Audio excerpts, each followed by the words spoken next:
सीएपीएफएसी 2024 के जो भी कैंडिडेट्स हैं वो इगरली ऑब्वियसली वेट कर रहे हैं फोर्स एलोकेशन का। प्लस जिनका रिजर्व लिस्ट में आना है वो रिजर्व लिस्ट के लिए वेट कर रहे हैं। कुछ कैंडिडेट्स हैं जिनके मन में फियर है, जिनके क्यूरियोसिटी है कि मेरा क्या होगा नहीं होगा, ये सारी चीजें। तो अभी देखो जो आज का जजमेंट मिला है वो कैंडिडेट्स के, जिन कैंडिडेट्स ने ओबीसी एनसीएल का के संबंध में चैलेंज किया था, तो कोर्ट ने उनके फेवर में, कैंडिडेट्स के फेवर में डिसीजन दिया है। बट अभी ये एक तरह से देखा जाए तो ये फाइनल नहीं है, क्योंकि अब ऑलरेडी इशू जो है वो सुप्रीम कोर्ट में पीआईएल डाला हुआ है, पीआईएल किया हुआ है।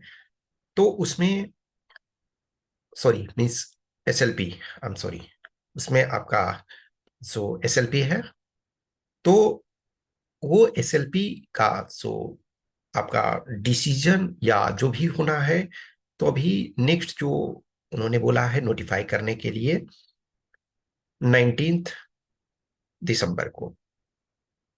तो अभी ये जो है फाइनल हम इसको इस सेंस में नहीं कह सकते हैं, क्योंकि इसके अभी जो फाइनल डिसीजन वर्डिक्ट आने हैं वो एक तरह से सुप्रीम कोर्ट इस पर अपना ऑब्जर्वेशन देगी।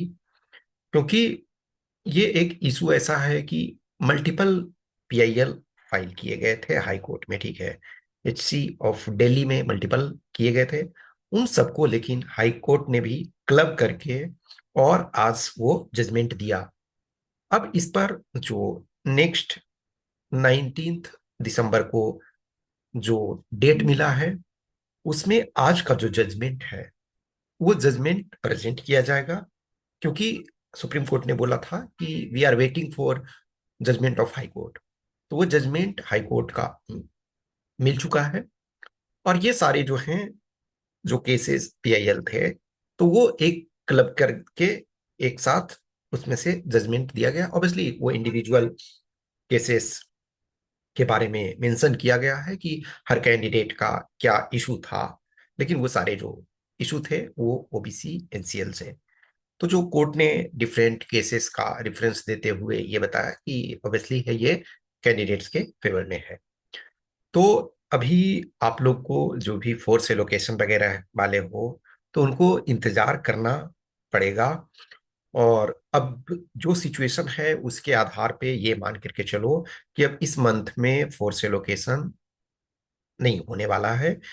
तो वो अब फोर्स एलोकेशन जो भी है वो जनवरी में ही आपका होगा। जो ज्वाइनिंग का लास्ट वीक ऑफ फेब एक तरह से सीएसएफ वाला का डेट अभी तक जो है, तो पॉसिबिलिटी ये है कि ये हो सकता है, क्योंकि वंस फोर्स एलोकेशन वगैरह हो गया तो बहुत ज्यादा टाइम नहीं लगता। लेकिन जो मैं समझ रहा हूँ शायद इसके डेट कुछ बढ़ जाएंगे। जो ज्वाइनिंग है वो सबके थोड़े थोड़े बढ़ेंगे, जिनका भी जैसे फेब में किसी का होना था तो मे भी आपका मार्च में हो सकता है या इवन अप्रैल जा सकता है। तो सब में थोड़े थोड़े टाइम ये बढ़ेंगे। लेकिन अब मैं समझता हूँ चूंकि हाई कोर्ट से ये इशू क्लियर हो गया है, तो जल्दी सुप्रीम कोर्ट में चीजें एजेंडा क्लियर होने चाहिए। देखो हायर कोर्ट में जो होता है वो ऐसा नहीं है कि सुनवाई प्रॉपर उस सेंस में होता है। वहां जो है, जो जजमेंट उन्होंने दिया है और जो यूपीएससी का एज ए रिस्पोंडेंट यूपीएससी है, तो उनका जो पक्ष होगा, उनका जो अपना सबमिशन होगा, उनको ऑब्जर्व किया जाएगा और उसके बाद फाइनल जो भी वर्डिक्ट दिया जाएगा। तो पॉसिबिलिटी ये है कि 19 दिसंबर को फाइनल हो जाए, और यदि नहीं होता है तो फिर जनवरी में आपका हो जाएगा। But I am almost sure कि जनवरी में आपका फोर्स एलोकेशन हो जाना है। और जब फोर्स एलोकेशन एक बार होगा तो मैं समझता हूँ फिर 3 वीक्स के करीब में रिजर्व लिस्ट भी आ जाएगा।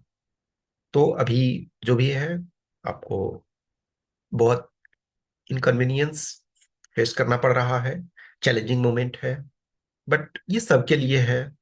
हाँ, ये चीजें होती है कि जो लास्ट वाले जिनका होता है, तो सबके लिए ज्यादा क्यूरियोसिटी होती है ना कि हमारा होगा नहीं होगा।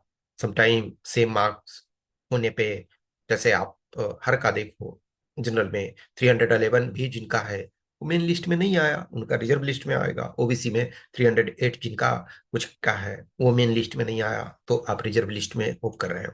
लेकिन जिनका 2 नंबर 3 नंबर कम है उनके लिए तो बहुत ज्यादा क्यूरियोसिटी है।